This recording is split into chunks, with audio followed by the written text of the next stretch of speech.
Chapter 15. And it came to pass after this, that Absalom prepared him chariots and horses, and 50 men to run before him. And Absalom rose up early, and stood beside the way of the gate. And it was so, that when any man that had a controversy came to the king for judgment, then Absalom called unto him, and said, Of what city art thou? And he said, Thy servant is of one of the tribes of Israel. And Absalom said unto him, See, thy matters are good and right, but there is no man deputed of the king to hear thee. Absalom said moreover, Oh, that I were made judge in the land, that every man which hath any suit or cause might come unto me, and I would do him justice. And it was so, that when any man came nigh to him to do him obeisance, he put forth his hand, and took him, and kissed him. And on this manner did Absalom to all Israel that came to the king for judgment. So Absalom stole the hearts of the men of Israel. And it came to pass after 40 years, that Absalom said unto the king, I pray thee, let me go and pay my vow, which I have vowed unto the Lord in Hebron. For thy servant vowed a vow while I abode at Geshur in Syria, saying, If the Lord shall bring me again indeed to Jerusalem, then I will serve the Lord. And the king said unto him, Go in peace. So he arose and went to Hebron. But Absalom sent spies throughout all the tribes of Israel, saying, As soon as ye hear the sound of the trumpet, then ye shall say, Absalom reigneth in Hebron. And with Absalom went 200 men out of Jerusalem that were called, and they went in their simplicity, and they knew not anything. And Absalom sent for Ahithophel the Gilonite, David's counselor, from his city, even from Gilo, while he offered sacrifices. And the conspiracy was strong, for the people increased continually with Absalom. And there came a messenger to David, saying, The hearts of the men of Israel are after Absalom. And David said unto all his servants that were with him at Jerusalem, Arise, and let us flee, for we shall not else escape from Absalom. Make speed to depart, lest he overtake us suddenly, and bring evil upon us, and smite the city with the edge of the sword. And the king's servants said unto the king, Behold, thy servants are ready to do whatsoever my lord the king shall appoint. And the king went forth, and all his household after him. And the king left 10 women, which were concubines, to keep the house. And the king went forth, and all the people after him, and tarried in a place that was far off. And all his servants passed on beside him.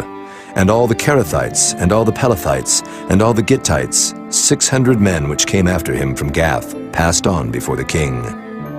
Then said the king to Ittai the Gittite, Wherefore goest thou also with us? Return to thy place, and abide with the king. For thou art a stranger, and also in exile. Whereas thou camest but yesterday, should I this day make thee go up and down with us? Seeing I go whither I may, return thou, and take back thy brethren.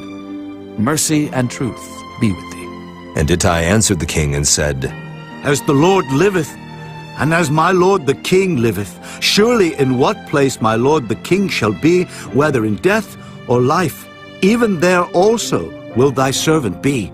And David said to Ittai, Go and pass over. And Ittai the Gittite passed over, and all his men, and all the little ones that were with him.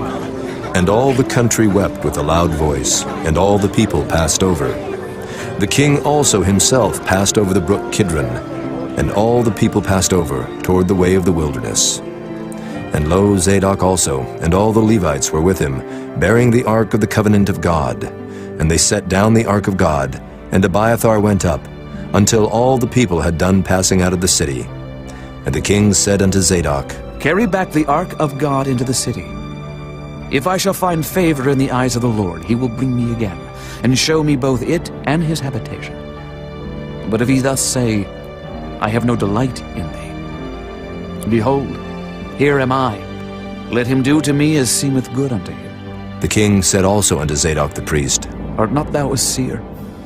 Return into the city in peace, and your 2 sons with you, Ahimaaz thy son, and Jonathan the son of Abiathar. See, I will tarry in the plain of the wilderness, until there come word from you to certify me. Zadok therefore and Abiathar carried the ark of God again to Jerusalem, and they tarried there. And David went up by the ascent of Mount Olivet, and wept as he went up, and had his head covered, and he went barefoot. And all the people that was with him covered every man his head, and they went up, weeping as they went up.